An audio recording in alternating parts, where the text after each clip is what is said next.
Have you ever considered a whole life insurance policy? You looked at the numbers on the illustration and it looked good, but you have the question, can it be better? This question comes up quite a bit, meaning you're looking at money going into that life insurance policy and can you have higher cash values from day one? Can you have more cash value long term? All with the same policy, just can it be designed for more cash value? And the answer is, it depends on what that original design is. However, this is a question that, in my opinion, should be asked. And if it is not asked because someone does not have the awareness, let's say, to ask the question, they're just taking the agent's word that the illustration is set up for maximum cash value, how can we make sure that things are truly set up in our best interest? So in today's video, we're going to look at a case that will demonstrate just that. Someone requested a policy set up for maximum cash value. The numbers looked good, but when I got that request, exactly what they wanted to do regarding funding the policy, I looked at it and thought, okay, we can make it just a tad better, a little bit more than a tad better by making these few tweaks. The out-of-pocket for the client remains exactly the same, but they've got more money with the same insurance company, same insurance product. Everything's apples to apples with respect to the product, the individual. We just funded the policy in a little bit different manner than what they wanted to do. So with that said, let's get on into it. We've got a couple that is looking at a whole life insurance policy for maximum cash value. We've got the husband who is 62 years old and the wife who is 65 years old. They're both healthy, no health issues. They're also thinking about taking policies out on their children where the parents do own the policies. But if they take out a policy on themselves, they might split it between the two of them. But a question that came up is, who should it go on? Who should I take the policy out on if I'm only taking it out on one of us? The question is, which will be more efficient? The husband's younger. He's 62 years old. So does it make more sense to go on him? The answer is no. If all things are equal from a health rating standpoint, meaning they both receive the same health rating and both policies are designed in an identical manner, you'll actually see the female's policy perform slightly better. And the reason why is because based on insurance carriers' mortality tables, females on average live longer than males. On average, they live about 7 more years than males. So what I often like to illustrate, or how I like to illustrate this, is for everything to be equal, if the wife was 7 years older than the husband, let's say she was 69 years old, then things would be almost identical, meaning a female who's about 7 years older than a male, you'll see from a cash value performance standpoint, things will be almost identical. Because she's only 3 years older than her husband, when we look at the numbers, if we were to compare them, we'd see the numbers a bit more favorable on her. So in this example, we're going to look at policy samples just on the wife. Now, cash value is the priority. She made that clear in her first reach out. Cash value is why we're doing this. So the planned funding, she had a very specific funding strategy. Before we even spoke, she had emailed us direct and she said, this is what I want to do on a whole life insurance policy. I want to start off with a lump sum payment of $250,000. That's in the first year. And then the second policy year through the 7th policy year, I want to pay $100,000 per year, which gives her a total of $850,000. That is her money that is going into a whole life insurance policy, funding it for 7 years, and then stopping altogether. Now, she mentioned in her email that she had been doing research, and this right here was apparent that it is true that she's been doing a lot of research and she has a good understanding. And the reason why is because if you're funding a whole life insurance policy for 7 years or less, it depends on your age, but if it's somewhere between, call it 4 and 7 years, generally speaking, that's going to optimize the internal rate of return on cash value. And that is her goal. Funding it for a short period of time. When you're in your 60s, you're done funding right around the age of 70 or so. So this can work quite nicely. So the goal here, $250,000 in the first year, $100K per year thereafter. That's a total of $850,000 going into the policy. She does want some flexibility though. The first year, no problem. She knows she can get that $250,000 into the policy. However, from years 2 through 7, it may be 100, but she did mention this range somewhere between $75,000 and $100,000 per year. So very easy to set up a policy like this. And here's exactly what she wanted to see. So this was her request. And can you make the numbers look good based on that request? 100%, and we're going to look at exactly that. If someone requests a certain scenario, I'm a firm believer in showing them that scenario, and then if there's an alternate strategy that might look a little bit better, we'll show that side by side. So what we looked at, we've got the planned funding. I should refer to this as the requested funding, $250 in the first year, and then $100K per year through the 7th year, years 2 through 7, for a total of $850. And then we've got the alternate strategy, which what we did here was look at $175 going in during the first and second year. What's the total dollar amount over the first 2 years in this example? 175 times 2 equals $350,000. What's the total dollar amount by the second year in this example? You paid $250 in the first year, then year 2, $100. So $250 plus $100 equals $350. So she has the same out-of-pocket into both of these options by policy year 2, and then years 3 through 7, $100K per year, and then stopping. So in both examples, we get the same out-of-pocket into the life insurance policy, $850,000. The difference is this. Many would think that option 1 over here, with the large lump sum going into the product, I'll have more cash value from start to finish. Why would we think that? Because I'm getting more money in sooner, which can begin to compound sooner. However, with this option, you'll see that it actually generates more cash value, and here's why. So I'll give a brief description on this first, and then we'll jump into the numbers. So when we design a policy for maximum cash value, the death benefit is important. Even if someone says, I don't care about the death benefit, I'm interested in the cash value, the death benefit's still important, and here's the reason why. When we look at a death benefit on a life insurance policy, it has a direct relationship to my MEC limit. MEC stands for Modified Endowment Contract. What are the core benefits to the cash value of a life insurance policy? Safe, liquid, and tax-free. Tax-free if I do not trigger a taxable event. One taxable event being the most common that most people are aware of, the Modified Endowment Contract.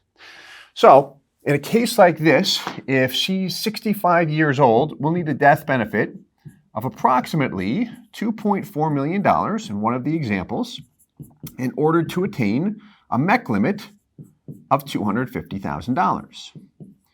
So I need a high death benefit to do that, and I'm max funding the policy, meaning I have a MEC limit of $250,000, and I'm actually paying in $250,000. I'm funding as much as I can in the first year, with a minimum premium as well, $250,000. But I'm maximizing it only in the first year. Keep that piece in mind right there, that you're maximizing it only in the first year. Versus the alternate strategy. Death benefit. Do you need the same $2.4 million?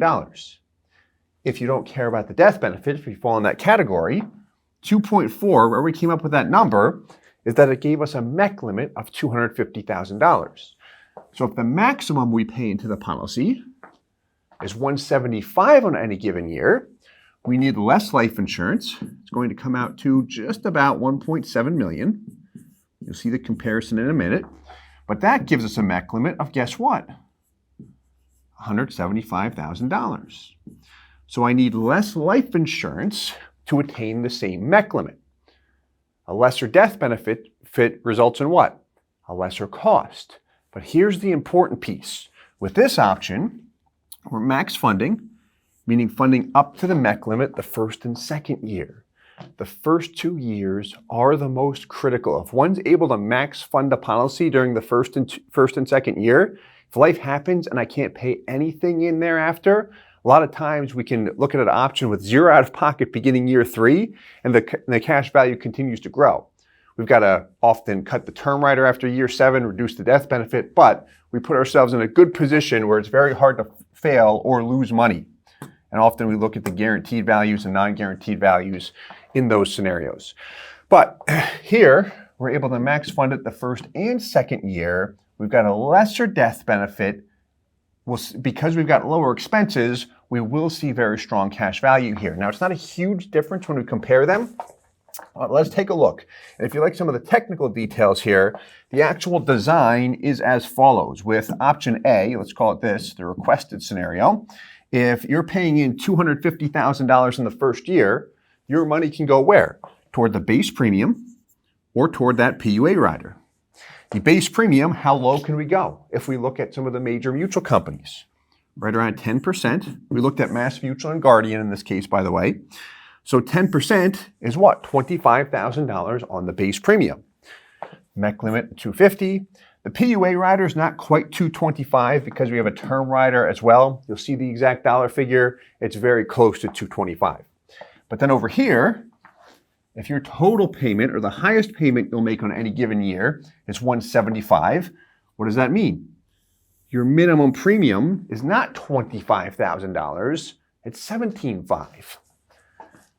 The rest going toward PUAs. So the ratios are the same, where we've got the same 10% minimum premium, but we're able to fund the maximum PUA for 2 consecutive years, and that's really the difference when we look at the performance on these. So with that said, let's take a look at the performance.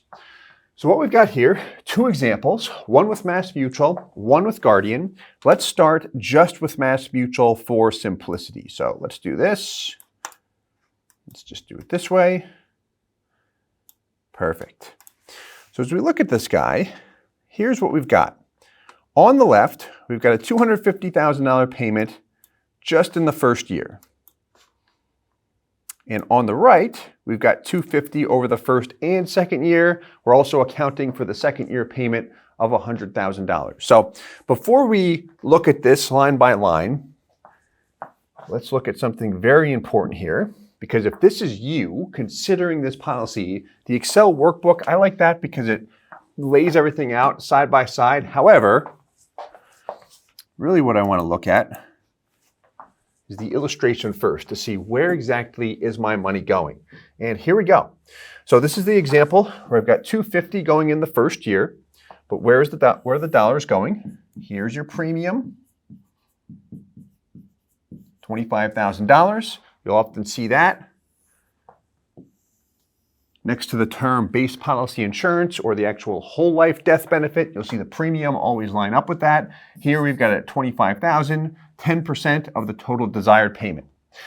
Then we've got LISR, life insurance supplement rider. This is a combination of money going toward PUAs first, and then a small percentage going toward a term insurance rider, specifically a 1-year term rider. This builds in flexibility, which is very important, so she can adjust her payments over time without medical underwriting. That's the key there. Then you've got scheduled AILR, additional life insurance rider, just a pure PUA. And then we've got a renewable term rider, which the premium here is $6,300. And that is $6,300 per year for the first 10 years. It's a level premium. The company reserves the right to increase it. However, since they've made this change, it began in 2020, where it's a level premium for the first 10 years, we have not seen it increase. I have not personally. And then the last thing I want to hit on here, so here's your death benefit, $2.4 million. Bottom right-hand corner, that $2.4 million gives me a MEC limit of $250K. And this is a 10-pay policy, which means I can pay into it for a maximum of 10 years. How long is she considering paying into it? A maximum of 7 years. So this option did produce very strong results in terms of cash value and long-term death benefit results as well. When we look at the 175 example, here's the difference here. If you like to understand how these work. So you've got 175 years 1 and 2. Here's your premium. So now I'm 10xing this for 2 consecutive years. Hit the first 2 years, that is really the key. You'll see a strong break even, everything looks great. 175 years 1 and 2, then 100 through the 5th year. How much have you paid through policy year 5 if you tally these payments up? $650,000. What age are we starting this policy? 65 years old. The health rating we assumed was regular preferred, which is the second best health class. That was just based off the statement she had made in her email that both her and her husband are very healthy. They might receive ultra preferred, which will make things look slightly better. But age 65, that's the starting age, 650 going in. Look at this. Total cash value, break-even point. Year 5. Have you ever wondered if you're in your 60s, we even get people in their 50s wondering this, am I too old to get a policy where the cash value will look very attractive? The answer is no, if it's designed for maximum cash value. Because we can take someone who's 65 and have that 10% minimum premium, have a minimum death benefit to attain a MEC limit of whatever the dollar amount is, in this case 175, meaning we're reverse engineering it, or we're solving for cash value first, death benefit second. We can do that for individuals of almost any age. When we get above the age of 75 or in our 80s, it can be challenging then, but a lot of times we can set it up where it's attractive regardless of age. As we grow older, the internal expenses do go up, so there is a difference there, but it's not as drastic as one would think. MEC limit at 175. Okay, a lot of extra details there, right? Let's take a look at the comparison now. So side-by-side comparison, example on the left, $250 in the first year. You have what in cash value? $220,000. So no matter how I slice that, when people ask, what are the drawbacks of these products? First year is the worst year. Because the first year, we take a $30,000 hit, meaning you paid in $250, you have $220,000 to show for in available cash value. That's at the end of the first year. The death benefit, $2.4 million, so you do have life insurance, which is nice, but first year is the worst year. What's the best year? What are the best years of a life insurance policy? Every year after the first year. So here, 100 goes in. Do I get the full 100 back? Not quite. You get about 98K. If you got the full 100K back, it would be worth $330. How about year 3? You pay in 100, you get your 100 back, plus another 1,200 bucks. Not quite. Oh, just over another 1,000. But it's accelerating now. Break-even point, very close to year 6. That's what the yellow represents. By year 6, you've paid in $750. You've got $749, $612. But this is based on the present dividend interest rate. Dividends go down just a tad here. It is going to be a clean year 7. And remember, this is with the large lump sum in the first year. Then by year 7, last 100K payment, you're $850 in, $873 in cash value.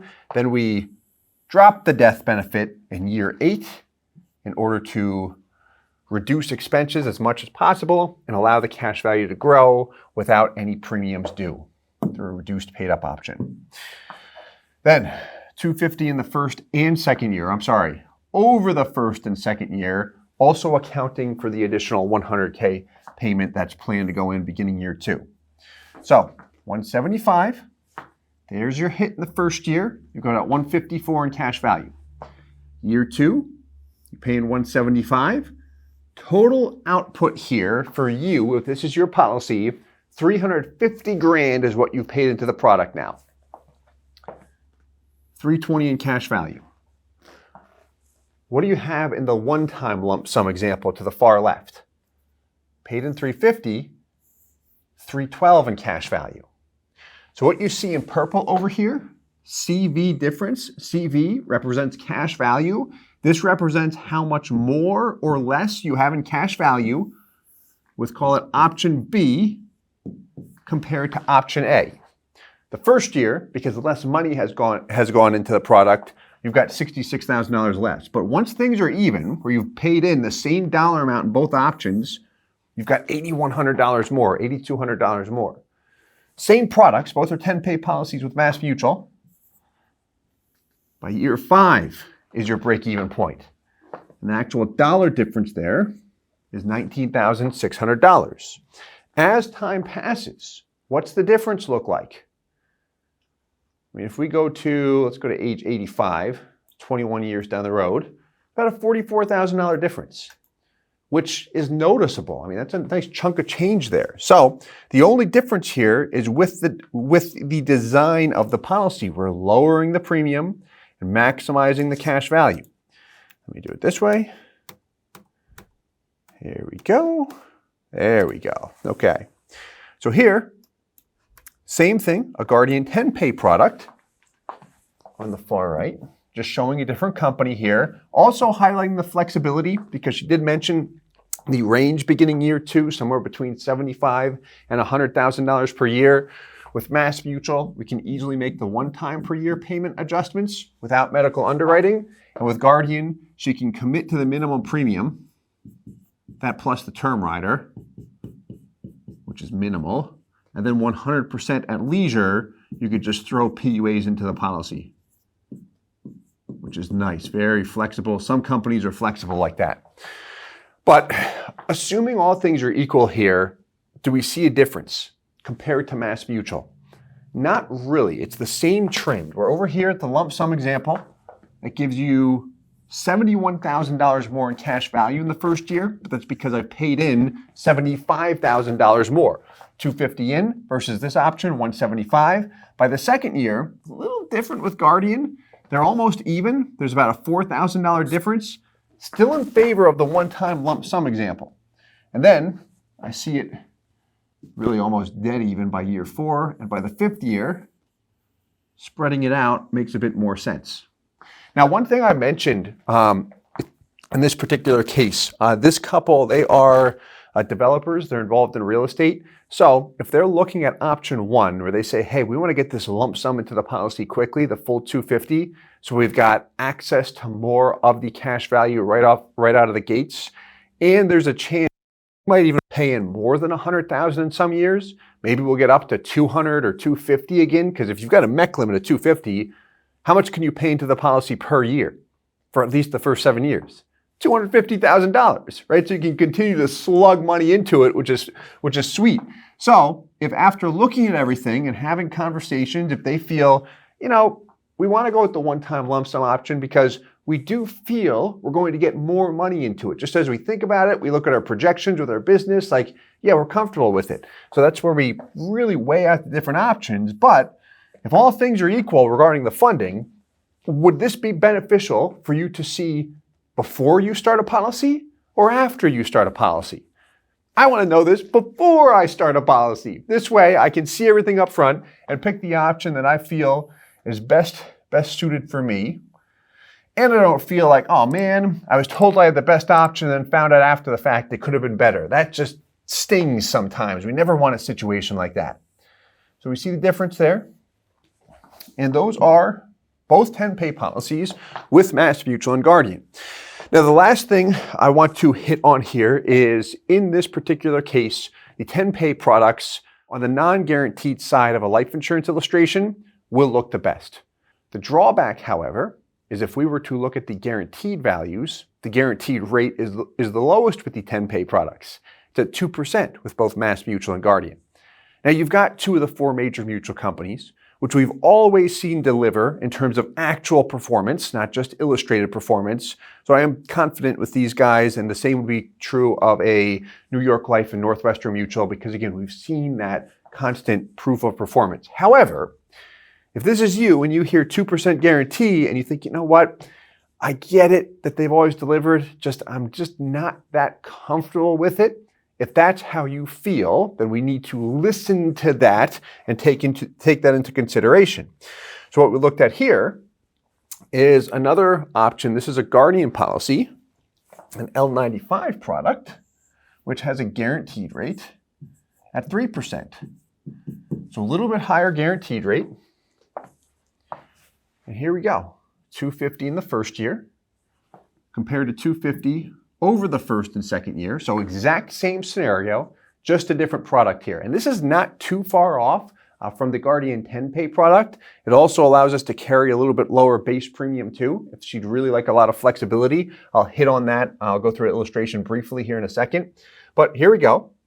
Option A, option B. I don't have a cash value difference column here. We can include one, but we see the break-even point between years 5 and 6 in the example where you spread the payments out over the first and second year versus over here, the $250 in the first year, higher death benefit, $2.8 million. If you've got a higher guaranteed rate, it requires more death benefit for the same MEC limit. So this policy actually has a MEC limit of $250,000. We've got some content on that. If you want to understand how the MEC limit works, let us know. We can send you a video on that. But point is, still minimum death benefit here. Break-even point delayed though. If I look at year 10, 989 over here versus here, $1,011,000. So I see a difference there. Not huge, but it is noticeable. I've cracked $1 million. In this example, I've not cracked $1 million. And then on the far right, this is just a demonstration of this same product, but with Guardian's indexed rider. You can do that with a 10-pay as well. Some people are interested in that, some people are not. It's a nice rider to attach. If I attach it and never use it, it costs me nothing. If I do use it during some years, whatever percentage of my cash value I tie to the S&P 500 index, the company does charge a fee. However, I've got a little bit more upside potential. We've got a couple of videos that provide more or a full breakdown on exactly how that rider works, but it is good to see. I do like attaching it, even if it's left at 0%, it costs nothing. It's a good option to be aware of at the very least. I said I would hit on the illustrations about the little bit lower base premium. Let's take a look here. You know what? Let's look at the lump sum one first, because Guardian as a company, wherever we set the base premium, the maximum we can illustrate each year is that base premium times 10 in PUAs. So if I've got a base premium of $10,000, I can illustrate another $100,000 in PUAs for a total of $110,000. However, the first year, we can actually go up to 50 times the base premium in a PUA payment. Doesn't always make sense to go all the way up to 50x, but what it did in the lump sum case where we're trying to juice everything here, base premium, $14,000 and change. Look at this, $250 going in the first year. That's more than a 1090 split. That's pretty aggressive there, which does give us some good looking equity right out of the gates, $214 in cash value. But when we look at it compared to spreading it out over 2 years, it doesn't really matter. So the 2-year example has a higher base premium. And the reason why is when I've got that 1-year term rider attached, I can illustrate the base times 10 in PUAs per year. The first year I can go higher, but the second year I can't go any higher. So we've got it maxed out here. So we designed it with that minimum base premium in order to be able to pay in 175 years 1 and 2. But even with a slightly higher base premium, because I'm maxing it out in the first and second year, that's what puts me in a position where I've got more cash value from start to finish. So in short, this went through the nuts and bolts as far as how to really maximize the cash value of a life insurance policy with an alternate design. Here's really what I would look at. The purpose of this video is really to help you ask yourself the question, if you're looking at a whole life insurance policy that's set up for maximum cash value and wondering, can it be set up for more cash value? Ask. And if you're looking at it and you're just told no, meaning no, it can't be set up for more cash value, ask for an additional scenario. We should never feel like we're burdening the agent or advisor we're working with, because it is our money, your money as the consumer going into a policy. So it's okay to ask those questions and make sure you see everything up front. So much better to find out from the get-go as opposed to after the fact. That's usually where buyer's remorse comes up, just in the years of doing this and experience when people get upset with their product. So in any event, I hope that you enjoyed this video. If you did, please hit the like button, subscribe for more. And as always, I hope this helps. Thanks so much. Hey guys, Steve Parisi here. If you enjoyed the content you just saw, please subscribe, like, and hit the notification bell for future videos. If you'd like more information or to see some custom policies for yourself, feel free to call or email our offices at the contact information below.